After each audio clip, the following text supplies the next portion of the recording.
organizers for giving me opportunity to talk in front of such a nice audience. So today I will talk about emerging sequencing technologies and genomic approaches. So firstly I will go through how sequencing technologies have been evolved, and this lead to decrease in sequencing cost, and with the development of these technologies, here we can see there is from last almost 2 decades there is increase in number of publication in clinical research, in genome-wide association studies, in whole genome sequencing, and also whole exome sequencing. So if we compare these next generation sequencing techniques, we can see with the development of these technologies, it really decreased the time required for the sequencing, and also we could see how easy it is to generate long sequencing stretches in such a short time, and also the sequencing cost has been dramatically decreased. So if we talk about the applications of next generation sequencing, here we can see next generation sequencing, we could use it for whole transcriptomic sequencing, whole exome sequence, which also include whole genome sequence, single cell genomics, single cell RNA-seq. We could also use next generation sequencing for population genetics by doing RAT-seq, also epigenomics using ChIP-seq, metagenomics, meta-barcoding, and meta-transcriptomics are also application of next-generation sequencing technologies. And if we go specifically to transcriptome sequencing, then there are also a lot of much applications that we could do using these technologies, which includes evolutionary studies, SNP detections, then comparative genomics, allele mining, gene annotation, small RNA sequencing will also lead to identification of microRNAs, small interfering RNAs. Also, ESD, SSR mining could be performed, and more importantly, one could also look for differential gene expression, like how genes are regulating with different conditions. So here I will describe basic NGS analysis steps. If we broadly characterize the NGS data analysis steps into genome assemblies and also differential gene expression. So first, when we get this raw sequencing data in the form of FASTQ files, then this data could be used to for genome assemblies. So after we do genome assemblies, it is advisable to do repeat element masking, and then to do gene prediction for, and also gene annotation to know which gene is functional for what analysis. And then after assembling and annotating the novel genome, then one could also do the downstream analysis, which could also involve orthologous analysis, phylogenetic analysis, then metabolic pathway analysis, and also discovery of certain resistance genes. And in case of pathogens, we could also look for certain genes that are responsible for causing infection in the host species. So when we talk about differential gene expression analysis, so from the raw data, after filtering the RNA-seq data, we need to map those RNA-seq to a reference genome, and then this could lead to generation of abundance tables using those how many reads are mapping to certain gene, and calculating these abundance table. One could also do normalization using standard available softwares, which could lead to differential gene expression genes, and we could see how many genes are up or down regulated in our study, and then in the downstream analysis it will also be possible to do CAG enrichment analysis, how many genes are linked to certain pathways, and how many of these genes are up and down regulated in our list of differentially expressed genes. And also it's possible to do co-expression networks, like how are the networks present in our differential gene expression set. So if we go into more detail of whole genome data analysis steps. So once we get these raw reads from sequencers, so it's really important to do these quality filtering steps. So to remove standard primer and adapter sequences, and then fed these filtered sequences to genome assembly softwares. So these genome assembly softwares will assemble those short reads into bigger scaffolds or chromosomes, and then it's advisable to do repeat element masking before doing gene predictions, because there are so many sequences, repetitive sequences, which will uh, cause problems while annotating genome because of low complexity sequences. And with the advancement of next generation sequencing, we can also comparatively easily sequence the whole RNA. And using this whole RNA, we could also use this information for finding genes within the assembled genome. So then this whole analysis could be followed by certain downstream analysis, which are based on basically the application or the objective of the entire study. So here I will discuss about how raw read cleaning steps are advisable to do. So we are it should be those raw sequencing reads should be filtered for adapter, primer, and barcodes that are there in the raw reads. And then those short sequencing reads which are having ends, a certain number of ends should also be filtered out, because these short reads really cause problem while assembling those genomes.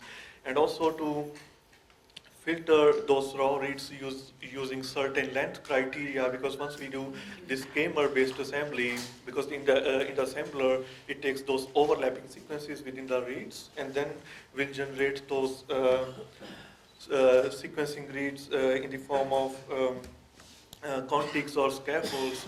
So it's really recommended to filter those reads in terms of their sequencing length.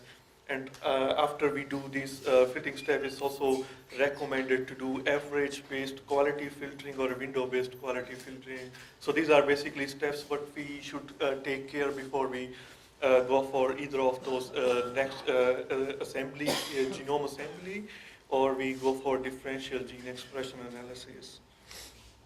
So here is the basic overview how genome assembly workflow look like. So once we have whole genome, perform whole genome sequencing from after isolating genome. So let's say if we sequence using those short insert and long insert libraries. So these libraries will be used for sequencing genome assembler to generate contigs on the basis of overlapping sequences.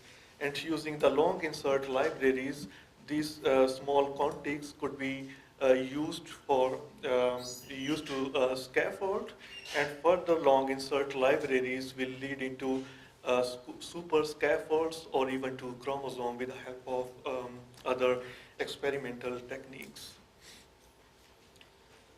So with the advancement of sequencing technologies, it's now also possible to sequence long reads, let's say in 15 to 20 kb using PacBio. So in most recent sequencing projects of bigger genomes like wheat genome, they also consider sequencing PacBio reads and also Illumina to, so basically PacBio reads, they don't have much higher quality, sequencing quality because of longer sequencing length.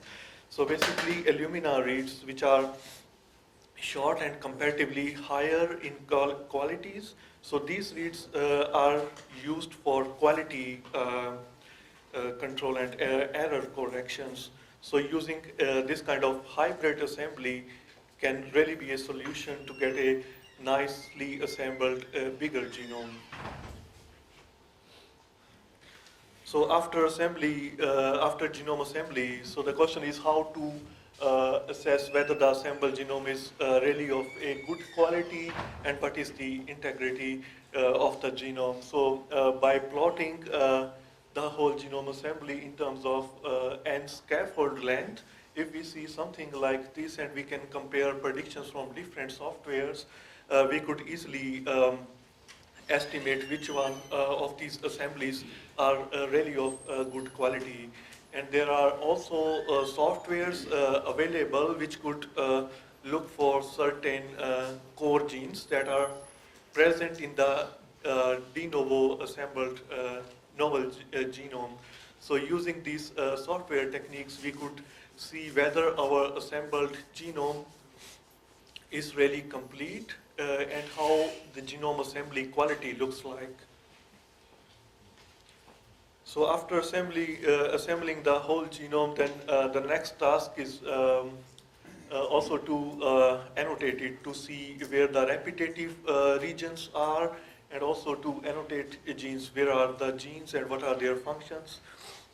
So before going to gene predictions, it's highly recommended to do those masking of repetitive elements, because these elements, they really interfere with gene predictions. So to accurately do gene prediction steps, so it's highly recommended to do repeat masking before pursuing with it. So there are also many softwares available for repeat element prediction, but these are the most widely used software, like repeat secout and repeat masker.